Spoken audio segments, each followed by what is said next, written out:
No direito romano, não era qualquer indivíduo que era considerado sujeito de direitos. O sujeito de direitos era aquele que possuía status de liberdade, cidadania ou numa boa situação familiar. Um exemplo dessa concepção eram os escravos, que não possuíam a liberdade de ser sujeito de direitos, portanto, era considerado como objeto. Essa concepção permaneceu vigente até o século XIX. Já no Brasil, a consolidação das leis civis brasileiras ocorreu em 1858 e foi realizada por Augusto Teixeira de Freitas, o qual representou grandes mudanças no aspecto civil do Brasil. Este colocou pela primeira vez o conceito de capacidade de fato e de capacidade de direito. E em 1859, a pedido de Dom Pedro II, foi realizado o esboço do Código Civil, que, porém, não incluía os negros, estabelecendo que estes deveriam ter um código próprio. Somente em 1916 foi realizado um novo Código Civil que permaneceu vigente até 2002, onde foi instaurado um novo Código Civil.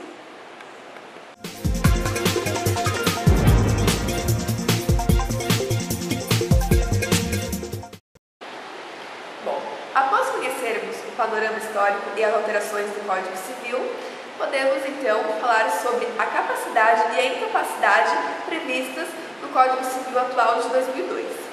O artigo 1º do Código Civil prevê a capacidade de direitos e deveres para todas as pessoas, sem qualquer distinção. Esta é a capacidade abstrata.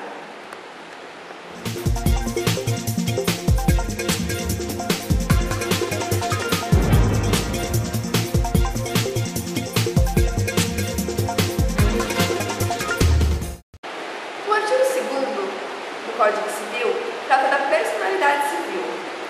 Dizer que uma pessoa tem personalidade significa dizer que ela está apta para estabelecer relações jurídicas, sendo a personalidade o seu primeiro bem sem valor patrimonial. A personalidade começa com o nascimento com vida. No entanto, a lei põe a salvo os direitos desde a concepção, ou seja, desde o momento em que há pretensão de vir a nascer, a pessoa já tem direitos. E vale lembrar que dizer que o nascituro tem direitos é diferente de dizer que ele tem personalidade, porque ele não tem. Ter direitos e ter personalidade civil são coisas distintas, sendo a personalidade civil apenas para as pessoas que nascerem com vida.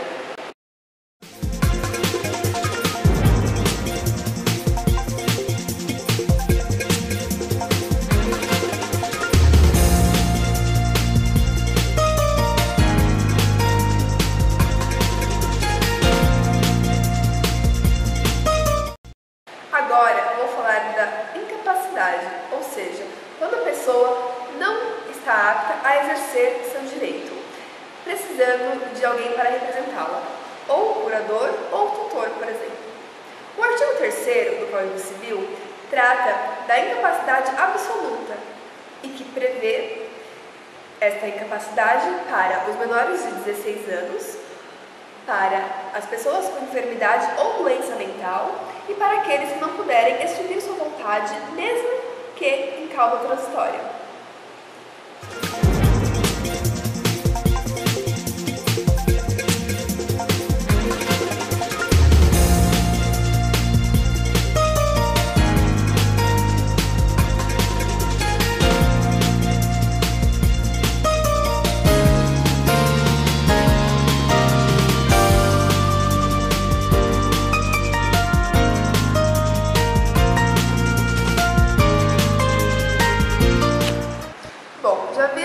A incapacidade absoluta.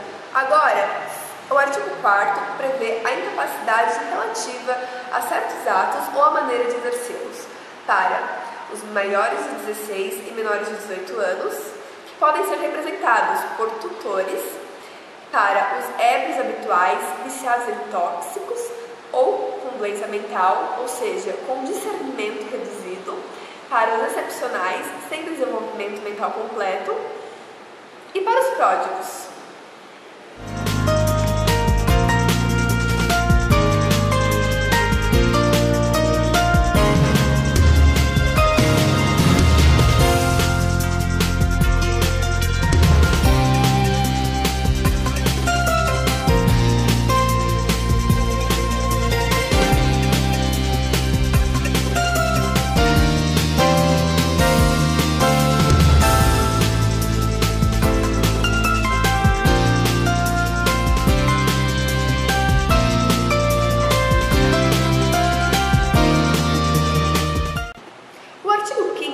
Traz algumas situações em que a menoridade é cessada, mesmo que menor de 18 anos, para situações como casamento, emprego público, colação em grau de nível superior e economia própria.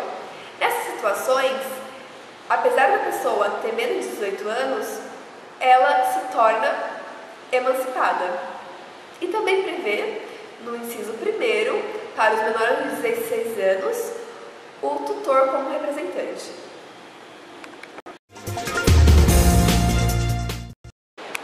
Agora, depois de saber as hipóteses de incapacidade, a gente precisa saber como chegar no instrumento judicial de fato que comprove isso.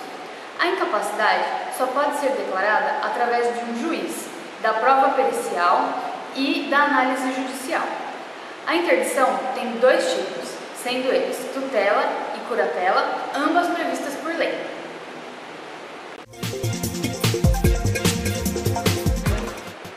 A tutela será ajuizada ao incapaz com menoridade e está prevista no artigo 1728 do Código Civil. Os filhos menores são postos em tutela no caso do falecimento dos pais ou estando ausentes e em caso de que os pais forem retirados do poder familiar. Então é isso, gravem bem. Tutela, ela é dedicada ao menor de idade.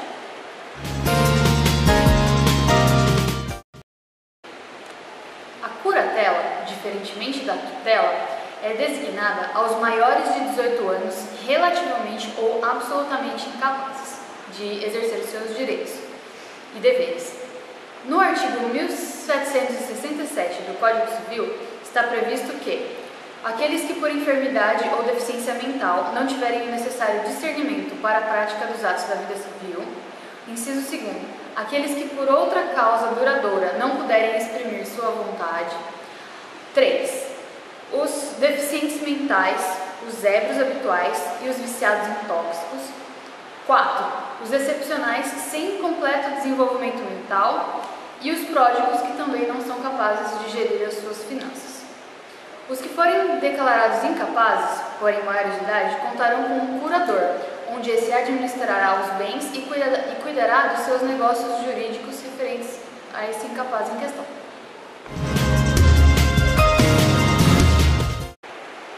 Como abordado anteriormente pelos colegas de sala, vou apresentar para vocês uma jurisprudência onde a mãe genitora interdita a filha julgando-a pródiga. Ou seja, ela reconhece que a filha é incapaz de responsabilizar-se pelos atos da vida financeira. Situação essa que encaixa-se no artigo 1782 do Código Civil, onde a redação consiste em possibilitar as pessoas de emprestar, dar quitação, entre outras ações financeiras. A ação foi julgada como procedente pelo juiz. Concluindo assim, que para interditar a incapacidade de alguém, é necessário conhecimento específico e laudo pericial.